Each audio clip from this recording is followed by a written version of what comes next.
So the topic for today is about emergence, and the motivation for our project is as follows. So we want to kind of give an account where we can be committed to all of the kind of non-fundamental kinds, objects, entities.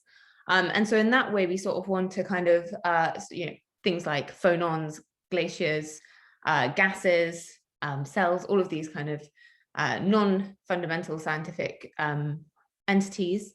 So we want to have this kind of lush rainforest type of ontology. And the project is to determine which entities should live in the rainforest, because we found when we spoke to our kind of like metaphysician colleagues, asking, well, the things we want to be committed to, all these kind of special science kinds, or these non-fundamental kinds, they would often reply, well, of course, that's really easy to have, because not only are you committed to that, you can also be committed to random concatenations of space-time regions, mereological fusions of a trout and a turkey, and all sorts of kind of gerrymandered objects. But it feels like that kind of response doesn't sit very easily with a scientific realist, because if ontological commitment was so easy to have, why did we need to spend so much time examining the quality of our evidence and the type of scientific explanations that we have to then be committed to particular scientific kinds. So the idea is that we want to have a kind of lush rainforest type ontology, but we want this to be just right. We don't want to be too much or too little, like Goldilocks. We want to rule in the special science kinds, but we want to rule out things like trout turkeys. And so the traditional view has been that the criterion for the existence of the kind of special science high level ontology has been that it's irreducible. So for instance, Alyssa Ney says in a kind of summary article on reductionism, for the reductionists, the hope is that for all phenomena, they will either be identified with the entities of physical science or eliminated altogether in favor of the entities of superior theory. And this kind of view that like intertheoretic reduction then leads to elimination stems in part from Nagel. So Nagel said, using the kind of traditional example he often focused on, stat mech and thermodynamics, that the successful reduction of thermodynamics to statistical mechanics is taken to prove that spatial displacements are the only form of intelligible change, or that the diverse qualities of things in which men encounter in their daily lives are not the ultimate traits of the world and are perhaps not even real. So the idea is that kind of if something's reducible, then perhaps it doesn't belong in the rainforest. But we want to argue that kind of gases, mountains, viruses, even if it turns out that they're theoretically reducible, they can be understood in some sense from the bottom up. We don't want to eliminate them from the rainforest. So there seems to be a tension on the one hand between intertheoretic reductionism and scientific realism, this kind of rainforest realism that we want to defend. So our solution is going to be to argue that reduction need not lead to elimination, provided that the entities that enter into those theories are emergent, according to our account of emergence. So our account of emergence is going to be compatible with, but not presuppose reduction. So if you think that the kind of weak, strong emergence divide hinges on whether there's intertheoretic reduction or not, our account of emergence is going to be open to both the strong and the weak emergentist. But one thing that we want to stress about it is that we don't want this to be read as just a merely epistemological account of emergence, as sometimes people interpret emergence in philosophy of science. Instead, we want to say that this is kind of a metaphysical account of emergence. Okay, so to kind of give you the headline, our account of emergence is as follows. An entity is emergent if and only if it's involved in dependencies that are novel and screen off lower level details. So we're going to rely quite heavily on this notion of a dependency, and we see these dependencies as being projectable, but they're also going to come in different varieties. So we have like dynamical dependencies, like when we have equations of motion. We have gnomic dependencies on things like the ideal gas law. We also have causal dependencies like perception of a predator causes the prey to take flight. So there's going to be these different types of dependencies, and often we'll refer to macro dependencies, which doesn't involve any assumptions about scale. We're just saying that that's not one of the fundamental dependencies in physics. Okay. And so we're going to, because there's going to be these two components to our account, screening off, and that's going to normally emergence, as we saw in Nicolo's talk in the last talk. Emergence often involves some kind of dependence, but also some kind of independence or autonomy or distinctness. So our account is slightly unusual in that screening off has both a dependence and an independence component. And then the second component, novelty, also is there to establish independence. Okay, and we're going to discuss each of these in turn. So first of all, I'm going to start off by discussing screening off, and this view of screening off is connected to Woodward's account of explanatory autonomy. And first of all, we're going to start off with an example of a macro dependency, and we're going to start off with the assumption that these are kind of strict macro dependencies, so there's no exceptions to them. So to have the first example, we are going to have the macro dependency that's at 100 degrees, water boils. So that's the first dependency. And you might think that whilst that describes what's going on, for instance, in your kettle, nonetheless, there are other relevant details. In particular, there are lower level details that both A and B supervene upon. For instance, the molecular motion of the water molecules in your kettle. The faster they move, the more likely it is that your kettle will boil. So the way of writing this, following the kind of Woodward account of autonomy, is to say that the lower level details are unconditionally relevant to the water boiling. So they raise the probability of the water boiling. But nonetheless, in certain cases, the lower level details will be conditionally irrelevant.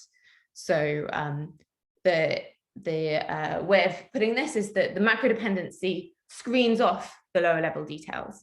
And this leads to a kind of version of a kind of causal Markov condition. So as you might be familiar with from the causal modeling literature, on the left-hand side, the variable y screens off x from z. So all of the influence of z from x is mediated through y. The middle diagram is a version of the kind of interventionist modeling, but for non kind of vertical dependence. So this is the case of grounding that Schaffer discusses. And the idea here is that W represents the well-being facts, P represents the psychological facts, and N represents the neurophysical facts. And the idea is that the psychological facts screen off the neurophysical facts from the well-being facts. And so the idea is here, you can see that B screens off the low level details from A. So all of the influence of the low level details, so for instance, here the case of the low level details were the kind of molecular motion of the kettle, the molecules in your kettle, those details are unconditionally relevant to A, but conditional on the temperature of your kettle, then those further details of the low level don't matter. Okay. So in that case, there I was just considering the kind of strict macro dependencies, but in general, as Fodor, for instance, emphasized, most laws in the special sciences have exceptions. They're kind of ceteris paribus laws. And so in those cases, so that's the kind of deviant microstate case. So you have one member of the supervenient spaces of B isn't taken to the supervenient spaces of A. That's that LLD3 on the slide. That's the deviant microstate. So that's kind of like the case where, if you're familiar with the statistical mechanical example, that's the kind of microstates which aren't taken to the later macrostate. And so because of these deviant microstates, we then have to weaken the screening off condition to be an approximate screening off condition. But there's kind of two ways to deal with this approximation, and it kind of echoes what you might think about both what happens in the philosophy of statistical mechanics literature and what happens in the kind of ceteris paribus laws literature.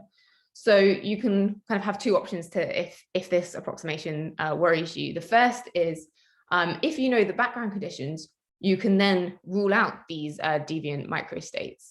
So in statistical mechanics, often there's a kind of initial condition that's sometimes called naturalness or sometimes called simplicity. And the idea is that once you know, if you stipulate that the earlier state had to be one of these ones, then you've kind of ruled out the deviant microstates. Or, which is how some people think about it in the ceteris paribus laws literature as well, that it's kind of, if you add in all this extra information, sometimes known as completers, then you can kind of restore the strict law. Or you might think that there's, okay, there's an approximation, but we have a reason to think there's kind of a high enough probability. It's incredibly close to being an equality. So in the case of statistical mechanics, you might think those deviant microstates are just incredibly rare, so rare as we don't need to worry about them. And that's kind of saying the probability is high enough that we don't need to be so concerned about the deviant microstates. So often the kind of entities that feature in macro dependencies that screen off, for instance, phonons, wildebeests, viruses, and gases, these seem kind of like archetypal entities that live in the rainforest. Does that mean that screening off, that kind of entering into a macro dependency that screens off, is that enough for emergence? So there's a reason to think that perhaps it isn't, which is that, so to take an example, if you have two stars that are kind of orbiting each other, that's known as a binary star system. Instead of describing each individual star's trajectory, you can instead describe the kind of, a bit like this kind of center of mass description of the binary star, and you can think about it as being one object, the binary star system. The dependencies that describe the binary star system screen off the individual stars' trajectories. But we don't think that that's a kind of sufficiently novel entity, and so it can't be admitted to the rainforest. In particular, that's going to be because the kind of equations that describe the motion of the binary star system are exactly the same equations that describe the individual stars. So this brings us now to the novelty condition of our account, and I'll hand over to Alex. Hello, thank you, Katie. That was good, really helpful. So we've got this screen. So like, where are we?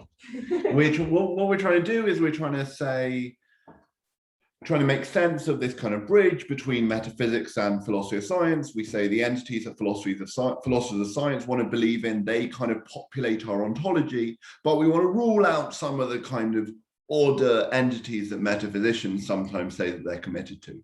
So we've given the first of these criteria, which we think will help us come up with this kind of conception of ontological emergence that will justify the inclusion of the kind of philosophy of science kinds, but not the metaphysics kinds.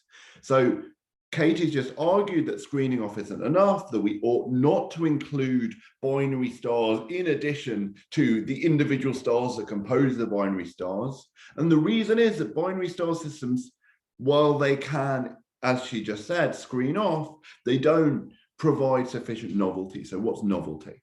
So here's another nice fancy red box.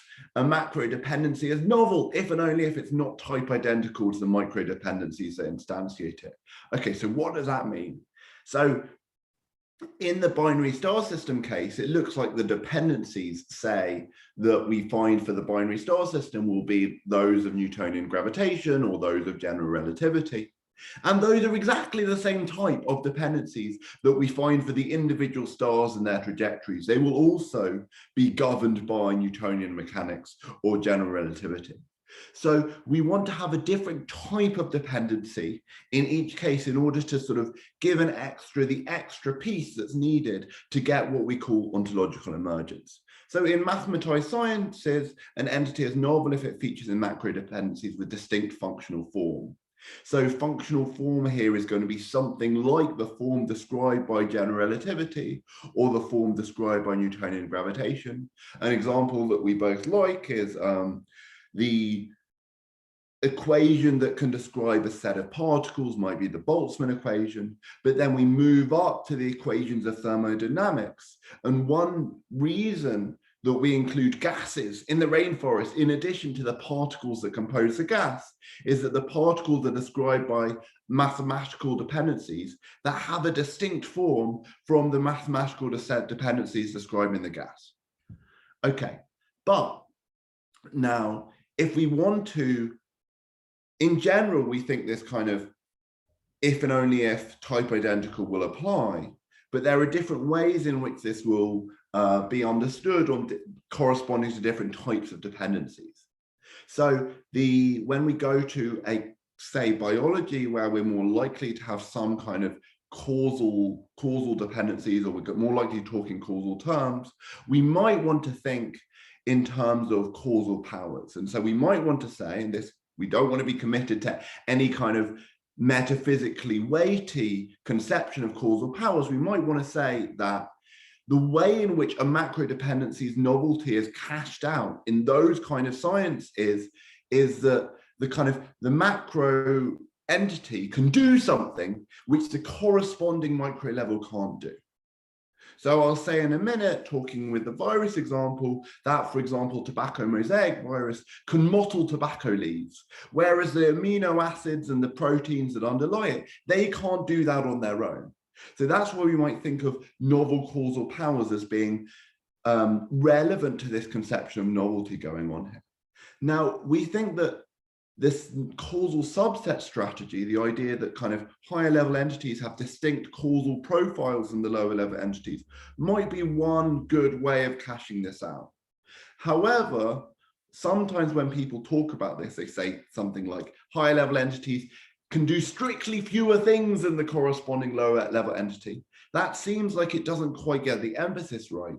The reason that we get constraints on higher level powers is precisely because there's a novel organization and arrangement of the lower level that gives rise to these particular kinds of constraints and allow it to do things that can't be done at the lower level. I'm sorry if that was a bit quick, happy to talk about that in a lot more detail later, like in questions, but the idea is that higher levels can do things that lower level can't is one way of cashing out this macro dependencies not being type identical. We want this characterization to be compatible with both strong and weak novelty or emergence. So Jessica Wilson talks about novel causal powers being fundamentally novel or non-fundamentally novel, and those are two different senses of novel causal powers, one which might just be the sort of subset strategy, one which might be adding something extra in. We want this account to be compatible with both ways of understanding higher level novelty.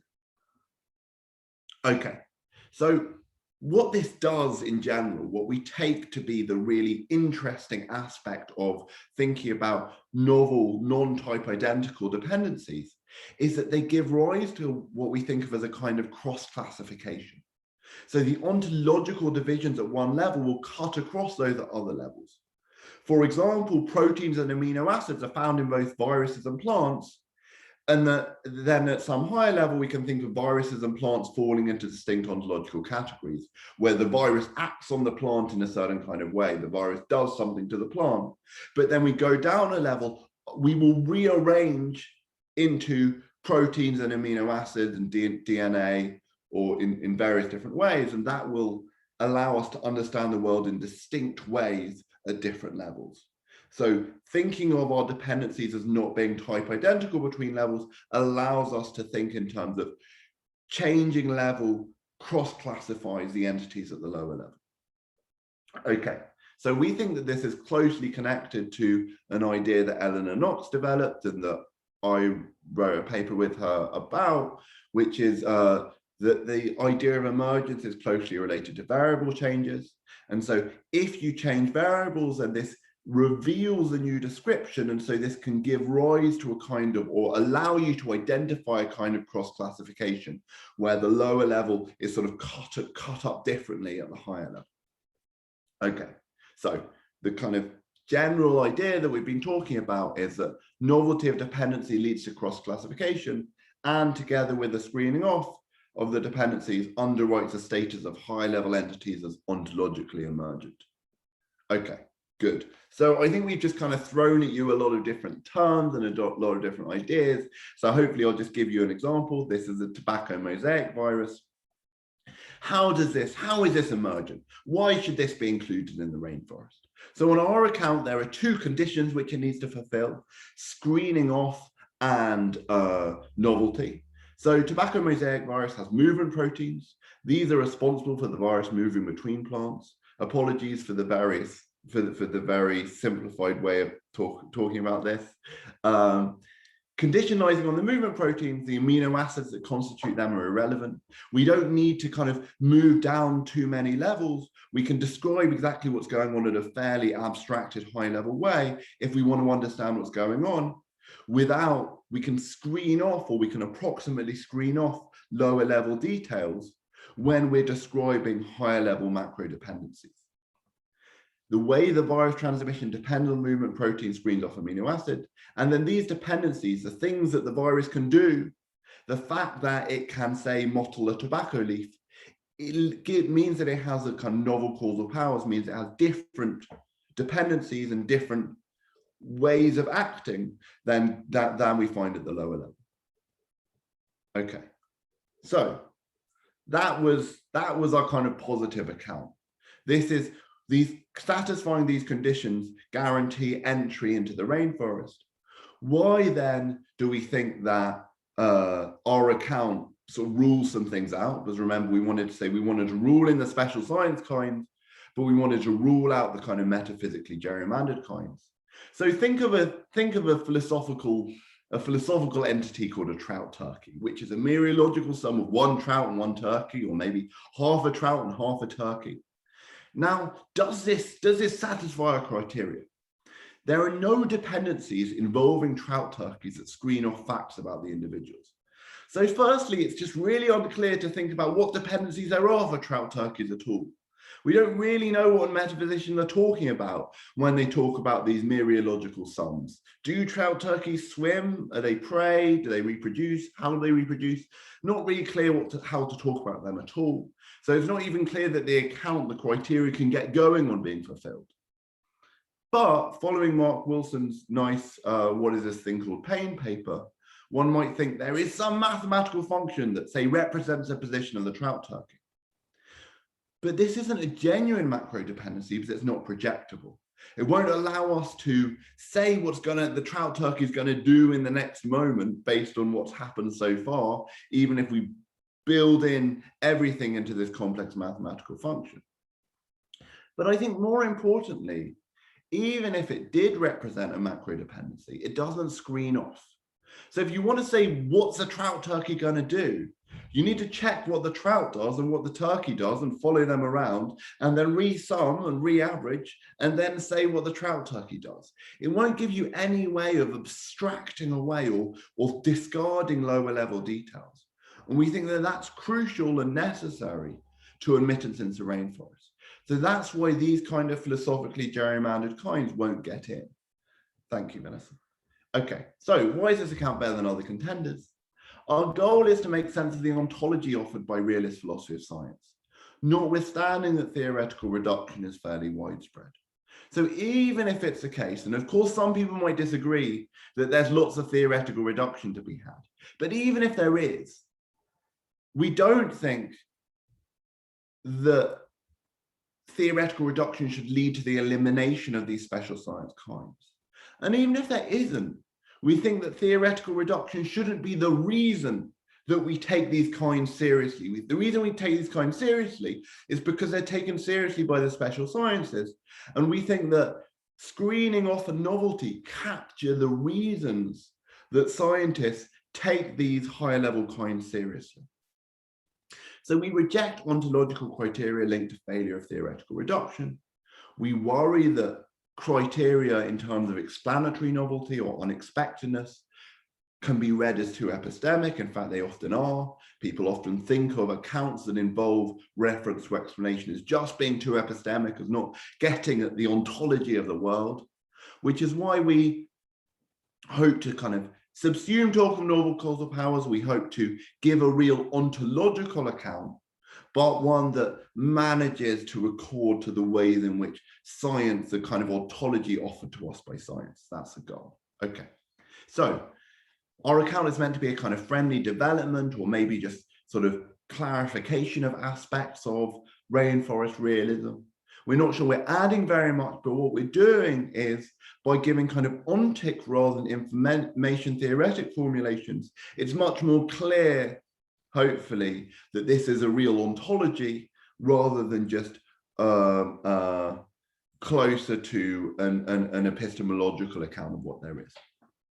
Okay, we don't tie account on structural realism, though we hope it's compatible with structural realism, and we don't require any kind of failure of bottom-up predictability, and it seems like there are passages in Lederman and Ross's Everything Must Go which commit themselves to a failure of bottom-up predictability. Okay, so to conclude, claiming something is emergent is a way to inoculate it from elimination in the face of reduction. Emergent entities are those which participate in novel and screening of macro dependencies. The rainforest is thus populated with the entities from across the sciences, whether or not these are theoretically reducible. And then, this is kind of a parting salvo, to those who insist that the only things that exist are those undiscovered entities of fundamental physics. So to those kind of mereological nihilists, or on the other hand, to mereological universalists who say that every possible concatenation of stuff exists, we just admit that ontological tastes differ. Some people might want to be happy with an ontology which is as yet totally empty because we don't know what the entities of fundamental physics are, and some people might be happy with a kind of overfull ontology, but we think that there's a kind of sweet spot to be had in between, and that's what we've hopefully justified to some extent. All right, thanks for listening.